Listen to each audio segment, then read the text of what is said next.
Hello' everyone, মোৰ এটা নতুন ভিডিঅ'লৈ সকলোকে স্বাগতম জনাইছোঁ। মই কি খাই আছোঁ জানেনে? এয়া হৈছে ব্ৰেড চপ, মানে মই নিজেই বনাইছিলোঁ। তেনেহ'লে আহকচোন মইনো কেনেকৈ বনালোঁ অকণমান ভিডিঅ' কৰি ৰাখিছিলোঁ, আপোনালোকক দেখাওঁ।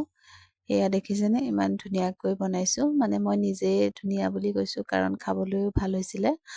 আলু বইল কৰি ল'লোঁ এনেকৈ দুটা, তাৰপিছত বাদাম, ব্ৰেড, পিঁয়াজ, ধনিয়া গোটেইখিনি মই মানে যোগাৰ কৰি ল'লোঁ। তাৰপাছত তেলত জিৰা অকণ ফুটাই পিঁয়াজ দি আলু আৰু ধুনীয়াকৈ ধনিয়া, নিমখ হালধি জোখমতে দি এনেকৈ মানে ভাজি ল'লোঁ।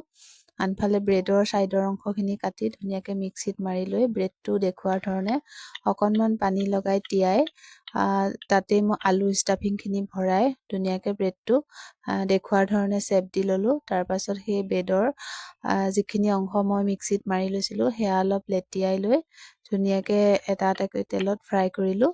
আৰু মোৰ এয়া ধুনীয়াকৈ গৰম গৰম ব্ৰেড চপ ৰেডি হৈ গ'ল। ভিডিঅ'টো কেনেকুৱা পালে সকলোৱে জনাব।